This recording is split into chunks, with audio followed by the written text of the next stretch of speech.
It's 7:40. Let's do this.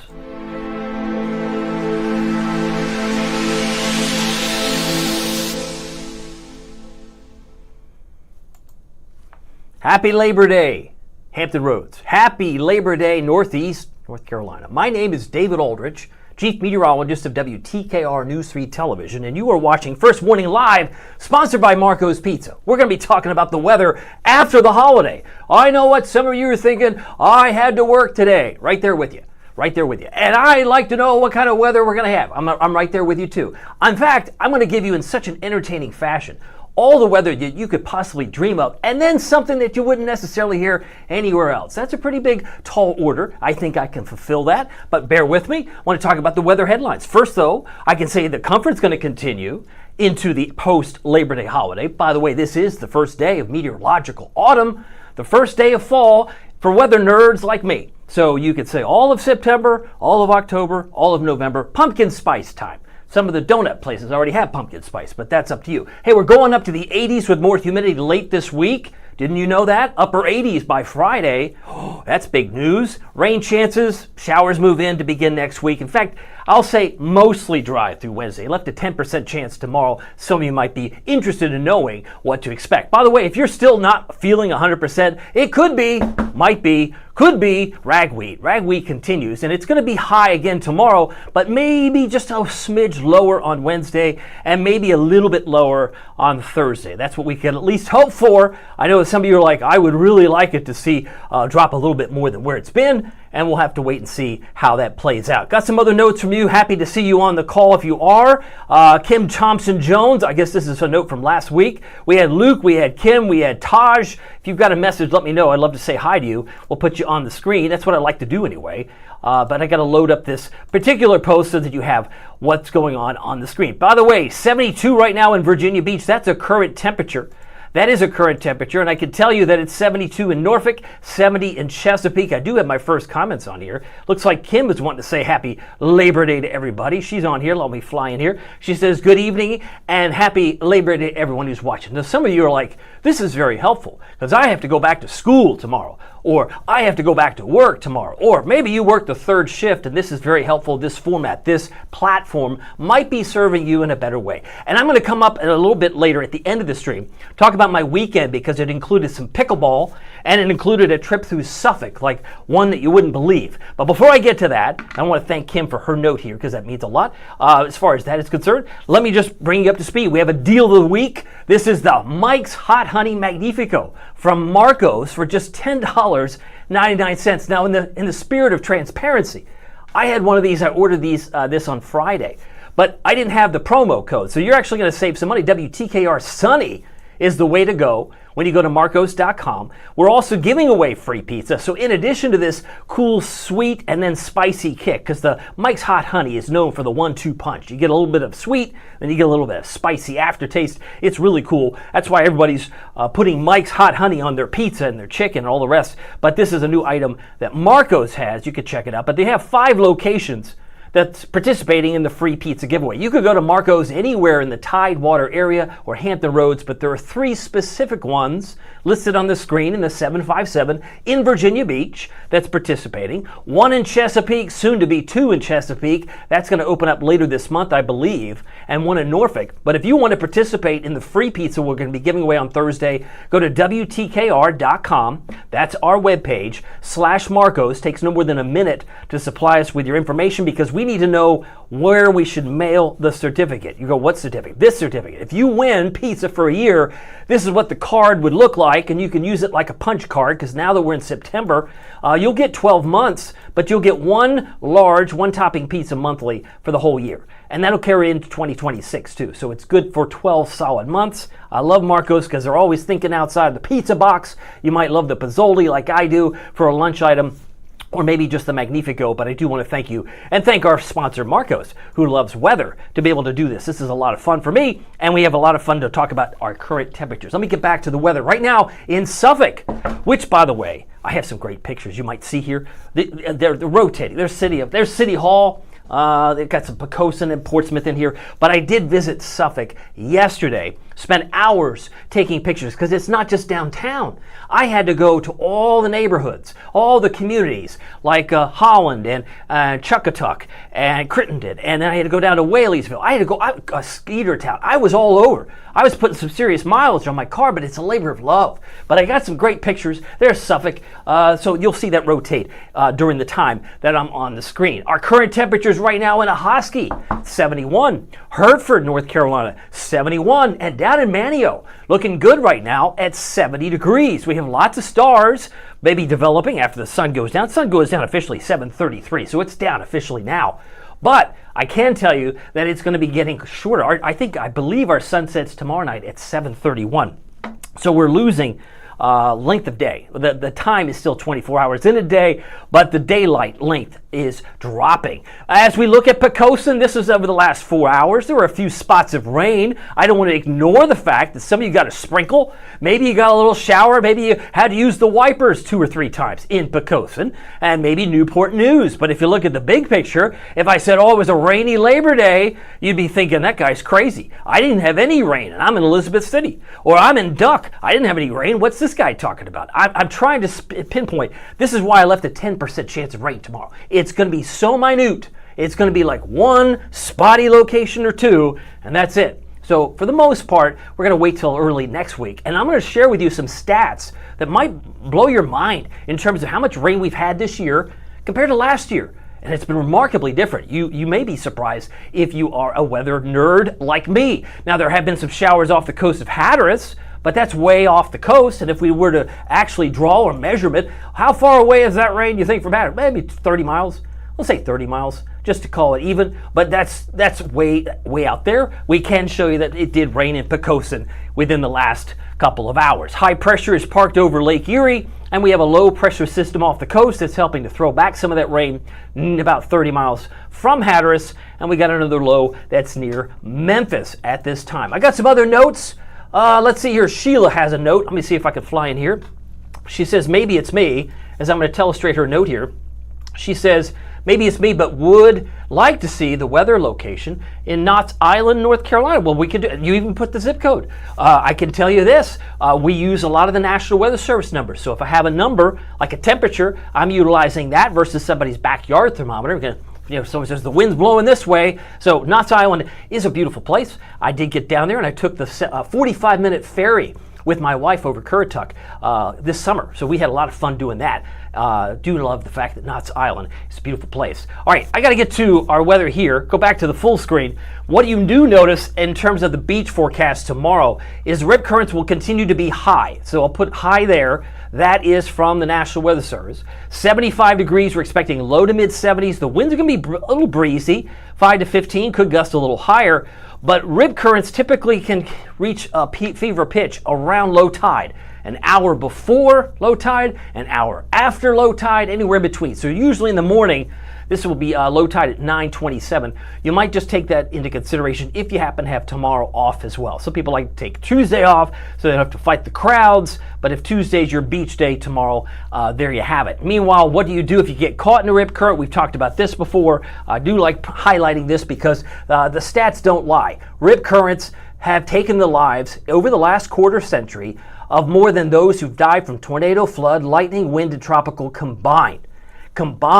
So it's no wonder we spend a lot of time, I do anyway, liking to focus on the fact that we have rip currents, and these are things that we have to take seriously. So if you are trying to fight the current, maybe don't. Maybe if it's like a vacuum cleaner, let it pull you out a little bit, and then you want to swim parallel to the shore. That's maybe the best advice. But if you can't have to float, tread water, make sure you wave, because there could be a lifeguard who can save you, rescue you. Somebody else could help you. But you would certainly want to call and wave. And if I don't advise, but always pay attention to those flags on the tower. So if the lifeguards are there, you're in a better place than if you're in a spot that doesn't have a lifeguard. You're taking a lot of risks, especially when rip currents are high, like they will be tomorrow. Want to bring you up to speed on the tropics.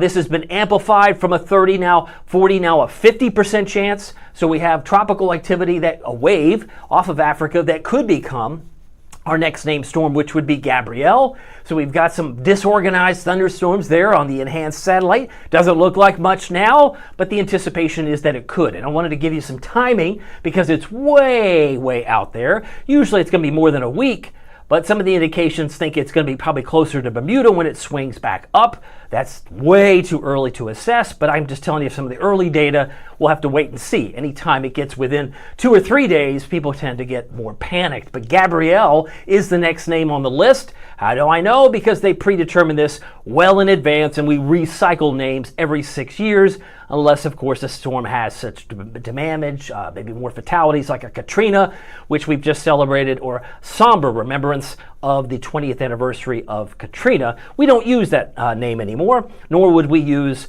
Helene. Helene is no longer on the list anymore as well, but it would be followed up by Umberto Imelda, followed by Jerry on the list. Since today is September 1st, we are just 9 days away from the peak of things when things reach a fever pitch. But I have to be honest with you, right now, things look pretty quiet.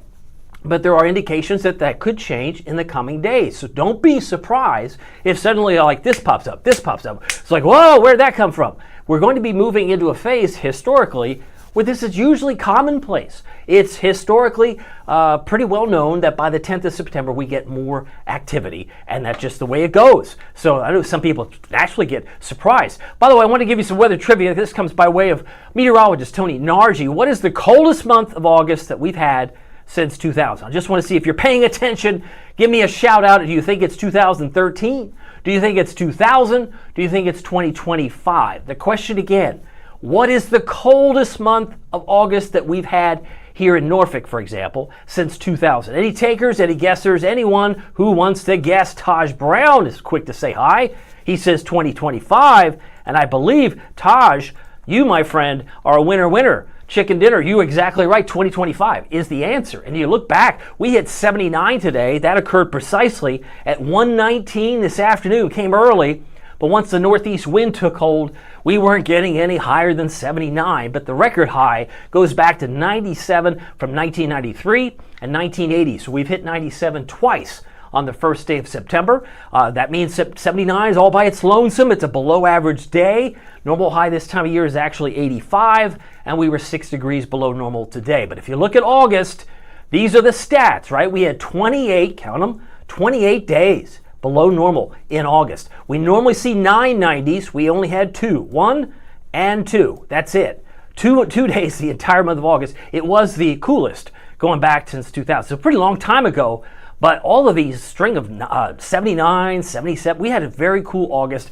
And this is all in response to what was a very hot and humid June and July. Nobody here would dispute that. Some of the highest dew points we've had since the early 1940s. A very hot and humid summer, but it depends on which month are you talking about. And it's kind of like if you get an A one day, and then you don't study, and then you get an F the other day, you average a C. I don't know, would you call this a C summer? Some would say, no, it was really hot the first 2 months, June, July, and then it was cool in August for meteorological summer. I mean, it just depends on when you put your finger to the pulse. We certainly had a very cool August. There's no question about that. And if you look at the normals for September, I find this interesting. In August, it goes from 89 to 85. So we drop 4 degrees. But here, again, keeping in fact, these are normals, we go from 85 to 78.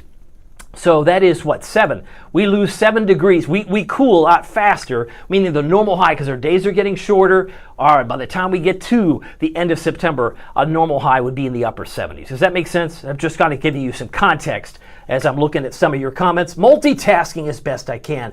Luke here wants to say it's going to be hot tomorrow. I believe he had said that last week. Luke, I will tell you this. Tomorrow should be about 78, right? And you'll be struggling to get to 78. So if you think that's hot, I guess it's all in the eye of the beholder. But I'm really glad you're here, and we'll keep moving. Hey, temperatures, again, normally start off in the mid-80s. We end the month of September typically in the upper 70s. And if you're keeping track, we've had 29 days of 90 this year, which is really kind of wild because we had 1 in April, we had 2 in May, we had 12 in June, 12 in July, and we've already covered we had 2 in August. Now, I have us at 88 on Friday. Let's just pretend for argument's sake we get a 90 on Friday. It's like a palindrome. We got 1, 2, 1, 2, 1, 2, 1, 2, 1. I don't know, but something's weird about that. There's 29 here, and we typically see about 36.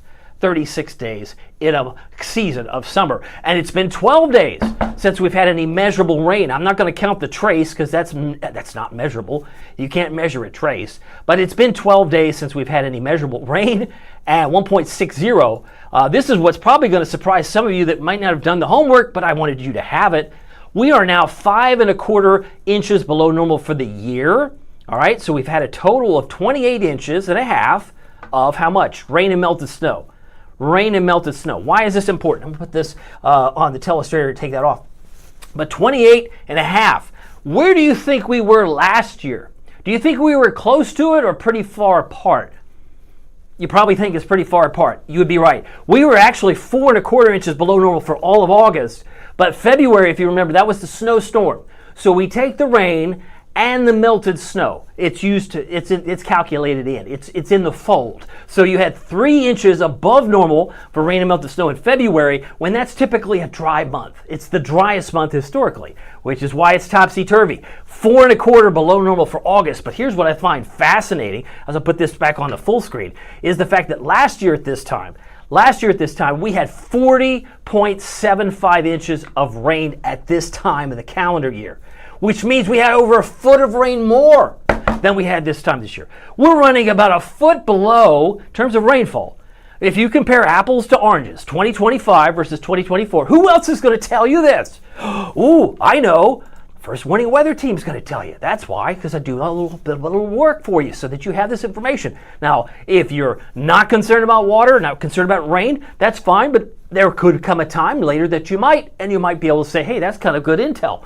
It was very, very dry this year compared to where we were this time last year. Got some other notes from you coming in. I want to say hi to you. Marilyn Bell says hello. She's on here. She says, I loved, as I fly back in, she says, I loved the hometown spotlight.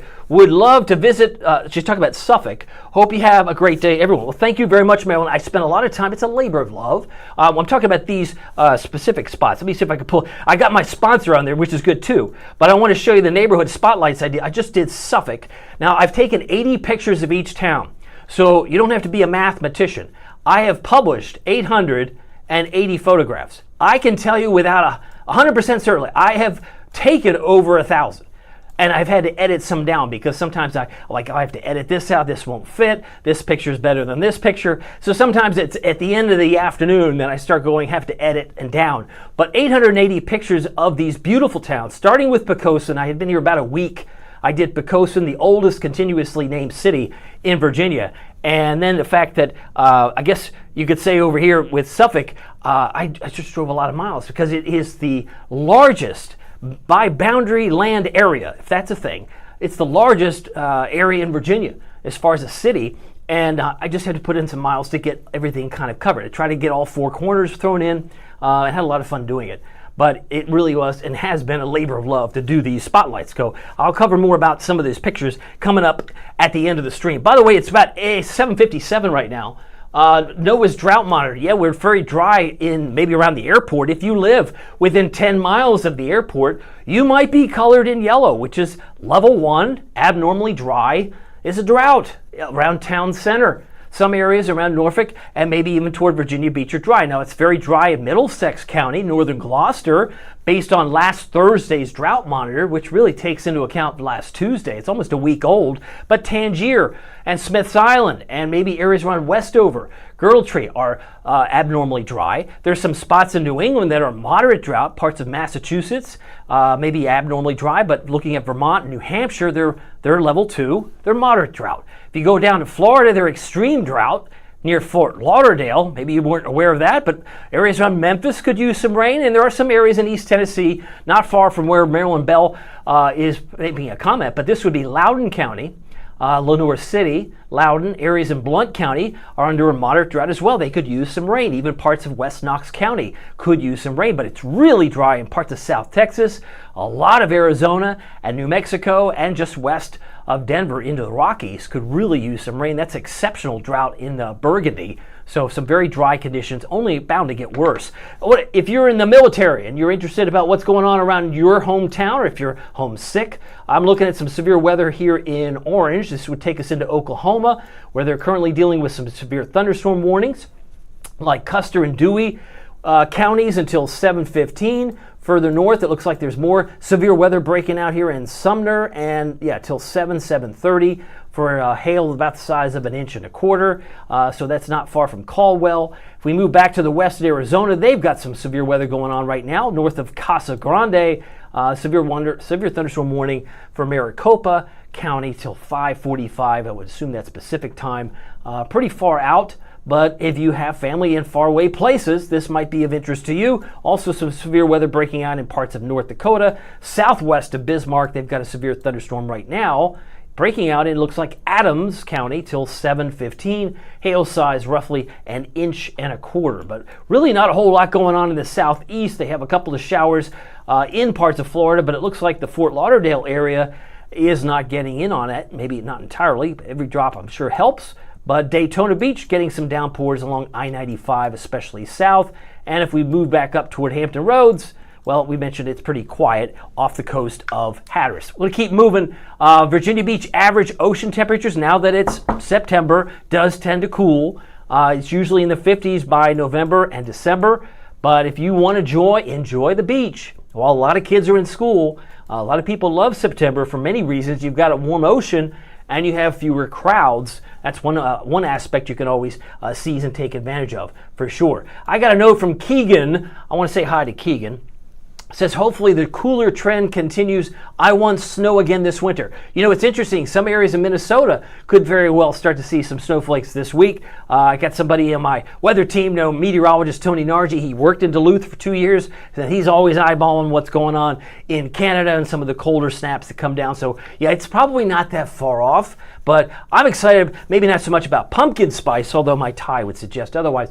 I love the fact that NFL starts on Thursday. So if you're a Cowboys and I'm an Eagles fan, I love the fact that we can kick off the season and get rid of the preseason. I'm ready for the real players, or maybe the first stringers, to get out on the field. But maybe that's just me. All right, so we got 76 normal temperature, average temperature in September. Our lows this morning today got to 68. That occurred at 6:44 a.m. We hit 79 in Norfolk at 119 this afternoon, based on the METAR numbers, the records kept at the airport. What dew points mean? Well, they've been very comfortable today. They were close to 60, really not that bad, but they will go back up to the 70s, if not the upper 60s. Later this week, I have us projected to be in the upper 60s by Thursday, Friday, possibly even Saturday. Our dew point changes are +6, so it's a little more humid now than it was this time yesterday. That's not your imagination. But you can clearly see by Friday and Saturday, when we've got numbers approaching 87, 88 for highs, you got dew points in the upper 60s. You're going to get some thunder if a storm develops, and could very well feel much more sticky, certainly closer to the unpleasant, if not humid territory to end the week. But there's no doubt about this. You look at this regional map, everybody's in the 40s, which would be Beckley, areas of probably up into upstate New York. A lot of these areas are feeling very, very comfortable. It's super dry. Dew points are up to 60 here, a little more humid in Hatteras at 63, but that's a big improvement over the mid-70s to near 80. Some of these locations were earlier this summer. August has been a very nice month as far as the temperature and certainly the comfort level. Temperature right now, 74 in Knoxville. Right now it's 8:03, 76 in Columbia, 72 in Virginia Beach. Pick your favorite town around the country. What jumps off the page for me is Vegas and Phoenix, both at 105. It's a dry heat, but there's a lot of cool air up here, and it's going to be no wonder before long that there could be some snow in places like Minnesota before the week's out. We'll have to wait and see, given the fact that it is time to kind of change the mindset. It's now September. Our days are getting shorter. This is a map as it slowly populates. September 9th through the 14th still suggests below normal temperatures. So even though we're going to see temperatures jump up a little bit, maybe spike up a little bit by Friday and Saturday, the overall trend, which would take us back to a cooling trend, it'll be back in the upper 70s by Sunday. So we're going to see temperatures rise Thursday, Friday, Saturday, and then slowly come back to the 70s, mid-70s by Sunday and into Monday. That's my expectation. About 78 Sunday, 76 on Monday. Another way to look at this is look at the cool air in blue, right? If it's blue, there's a chance of snow developing in Wisconsin or Minnesota. There's enough cold air aloft at 850 millibars, which is 5,000 feet. There could be some flakes flying in some parts of the Great Lakes, but clearly here the hottest days of summer are now long behind us, and we'll see some improvement going down the road. But here's my next 5-day expectation. Normal high is 85 tomorrow, but to be fair, come Wednesday, the normal high is 84. So normal high is 85 here, it'll be 84 here, and we're still going to be above average Thursday, Friday, Saturday. So we're going to kind of break the trend that we've had much of August and see some warmer days, but then they too should start to wane back into the 70s by early next week. How about rain chances? I said 10% today, 10% tomorrow.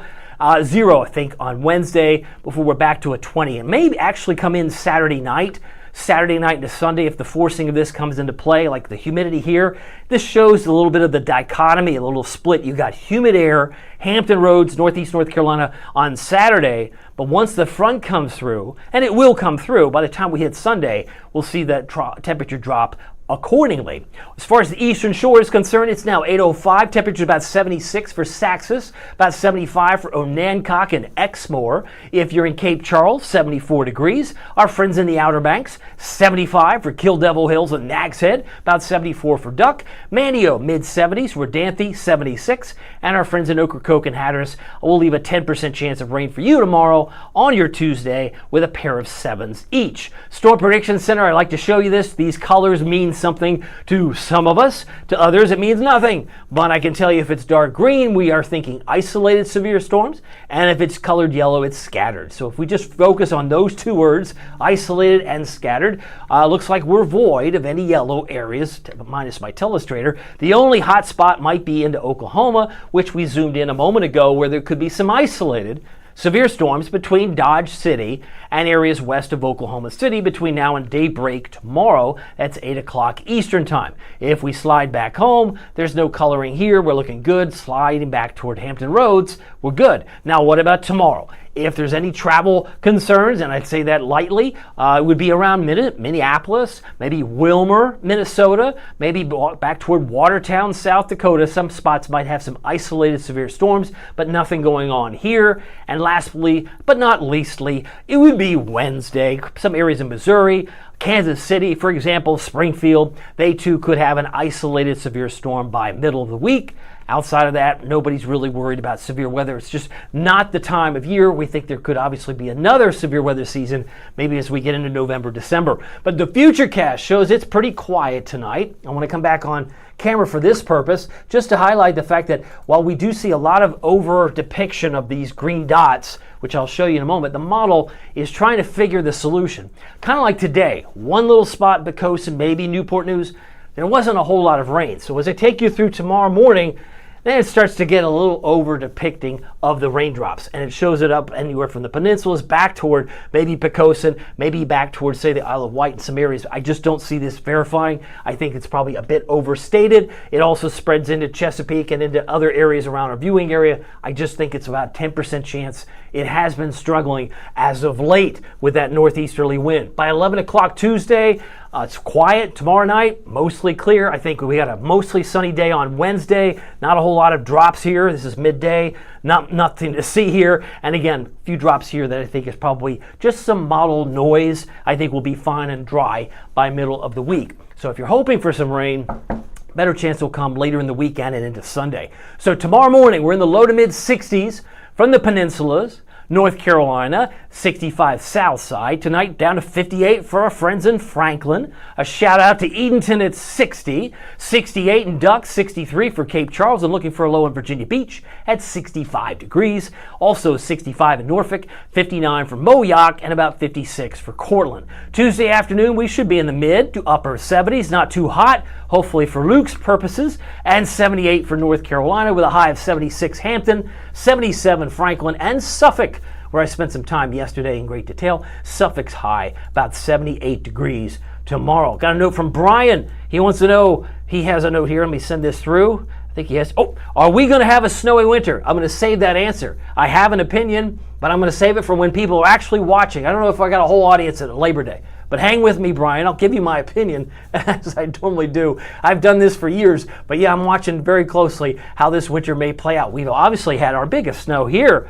Hampton Roads, what was February 19th, 10, 11, 12 inches was a big snow. Some would prefer not to see it again because from what I gather, it doesn't always snow here every year, right? There are some years where you get nothing, and then other years like this one, you get too much, too fast, some would say. Anyway, 80 in Windsor for a high temperature tomorrow, 74 in Duck, looking for a high in Norfolk, 78, and Matthews, beautiful Matthews, 77, Newport News at 76. So here's your first warning, WTKR News 3 7-day forecast, 80 on Wednesday, 85 Thursday, and 88. So our warm days are still ahead of us for this month. I think they're going to come in on Friday and Saturday, and then you're going to see a sharp drop coming in. Now again, the timing has been interesting because I just don't see much more than a 10% chance on Friday. I think this fact that this rain chance may be improved maybe Saturday night into like 3 or 4 in the morning on Sunday, and then hopefully we are able to salvage the rest of Sunday because the humidity will drop a little bit, certainly by Monday. A 10% chance Monday is maybe lingering for the Outer Banks because the system does have to exit stage right. And when it does, it may drag its heels and leave a morning shower for Hatteras on Monday morning. But I think generally we're back in the mid-70s early next week. Well, I'm going to leave you with some cool, happy shots. Virginia Beach, Itsy Bitsy Spider. Oh, this was a big crowd pleaser on the WTKR Photographers Facebook group. This is from Christopher Eric Adams. Thank you for sharing this with us, Christopher. Love the spider. Not a big fan of spiders, but maybe if I saw it at a distance, my appreciation would grow. I think a Spider-Man. Hampton Sunrise. Brian Talley, thank you for this beautiful gem with the beautiful sun there on Hampton. And then lastly, I don't want to leave out Bradley Fullwood's picture. This is from actually last night. That was last Friday. This was posted on our computer last Friday, so it would have been maybe Thursday night. Victory Landing Park sunset. Either way, whether it was this week or last, still a beautiful photo. So Bradley, thank you for sharing that picture with us. This is the first warning 7-day forecast again. Just to remind you, 78, 80, and 85, the expected highs for the next 3 days. Would you like to win some pizza? I think many people would. If you would, all we ask you to do is sign up because we can give it away. If you sign up at our website, WTKR.com, it is randomly selected. Every Thursday, we'll do that again this week. We're going to be giving away free pizza. Now, you can go to Marco's and anywhere the locations you find in Hampton Roads, in Tidewater, but it's only these 5 that are participating in the free giveaway. So I want to emphasize that. The deal of the week is the Mike's Hot Honey Magnifico. It's delicious. If you've tried Mike's Hot Honey, imagine it on pepperoni and pizza is delish. You could get a medium now for $10.99. All you have to do is use the promo code, our call letters, WTKR Sunny. WTKR Sunny. As I mentioned, I had one of these on Friday. One of my favorite things to add is that Mike's Hot Honey. It's got a 1-2 punch. It's a little sweet. It tastes like honey initially, but then it has a little spicy chili pepper kick to it at the end. So it's really kind of cool. If you haven't tried it, I would recommend you might want to try it. The other thing too is the pizza that we're giving away for a year will be announced on Thursday. It includes one large one topping pizza for each month for the next year, and there's also other opportunities. We'll be giving away free pizzas like we've done before. 10 individual pies were given last Thursday. We'll do that again this week. But I do want to emphasize the Pozzoli is a great idea if you are looking to go through the drive-thru. Some people do. I find myself there more often than not. You can save a lot of money by getting a Pozzoli. It's like a calzone or a stromboli. Very, very tasty. I love the marinara sauce, ranch dressing you could put on it. But I want to thank you for participating, watching First Warning Live, because we love our sponsor. They're big pizza fans, and we like to give away free pizza any way we can on Thursday. So that's one of the things I wanted to share with you. Now, getting back to some cool pictures, I wanted to share with you, I've done now 11 of these spotlights. First week I got here, I did Poquoson. It was a little easier because, Poquoson isn't as far spread out like Suffolk. Suffolk, I had to kind of build up to it. I spent, to be completely honest here, let me see if I can go back on here. I had spent about 3 hours just getting the first 15 photos. Now think about that.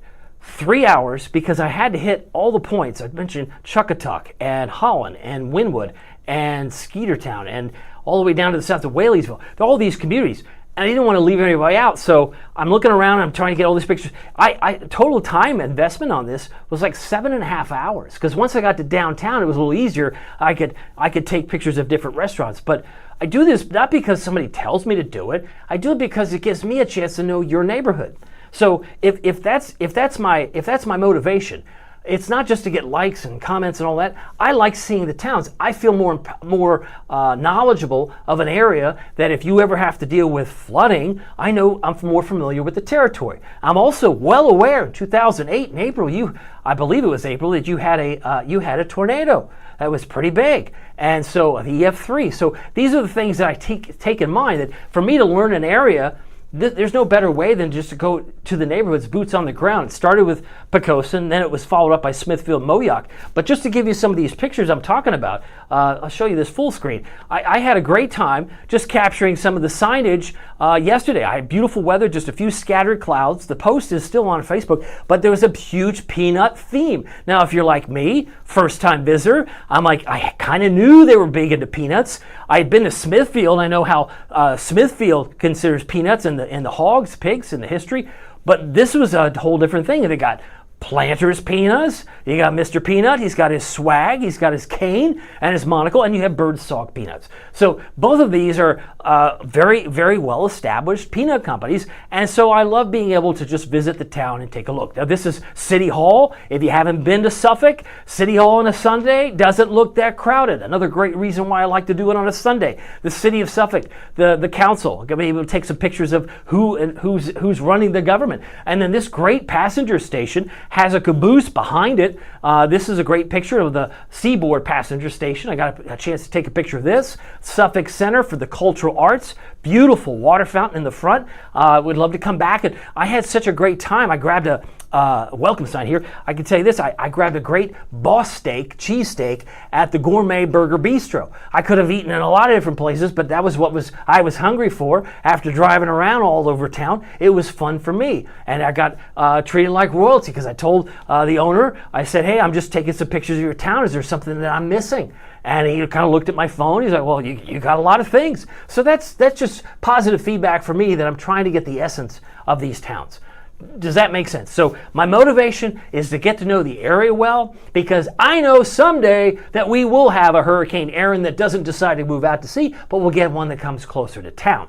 That's what I'm worried about. Someday, maybe not this year, maybe 3 years from now, we'll get a storm, but knowing the towns makes me a little more informed. So that's kind of my motivation. But this picture, again, the welcome sign, this is me out there in front of it. And if you haven't checked out the pictures, I hope you'll share it. If you're from Suffolk, somebody was complaining, said to me, oh, well, your pictures are great, but it doesn't talk about the crime. So I wanted to address this just real briefly. I said to this individual, I said, well, I was there, first-time visitor. Everybody was super nice to me. They didn't all know who I was. I only told the owner of the restaurant because he took an interest in me. But I can tell you that I look forward to coming back. I found that I love the fact that you have also, if I have this next slide, I believe it's the next one, it's the, oh, well, there's my Facebook address. But yes, it's the Great Dismal Swamp, the wildlife refuge. If you haven't been to this, there's a lot of things you can do in the great outdoors. People love to get steps. Some people like to maybe go kayaking. Some places love to do just wildlife things. There's so much in Suffolk you could check out. This is from the U.S. Fish and Wildlife Service. So there's so many things you can look at in Suffolk. You got to get off the phone, so to speak, and get out and drive around and see and visit. That's what I'm trying to do, trying to revisit these pictures. So I had a great time. This was my first picture I took. This was North Suffolk. I then got down to the silos. I got down to some Texas barbecue, the Country Brothers barbecue. I had all sorts of pictures on Suffolk that I really enjoyed, and just wanted to let you know that I do it not because I have to, but because I love it. That's all. Anything else? Oh, and I played pickleball on Saturday. I've never played, not like I did Saturday. I've done a little, I didn't have somebody teaching me. Somebody was actually teaching me who is Virginia Beach. And so it was fun, but I have those tennis tendencies. You know, the overhand serve. Can't do that. I can't do that in pickleball, as I've quickly now learned. Anyway, well, remember, it doesn't matter if the weather is sunny or if it's serious. It doesn't matter if it's sunny or serious. Every day is a gift. It doesn't matter whether there's a hurricane off the coast or one that's closing in. Every day is a gift, so make the most of it in your neighborhood. We'll see you here tomorrow. Take care.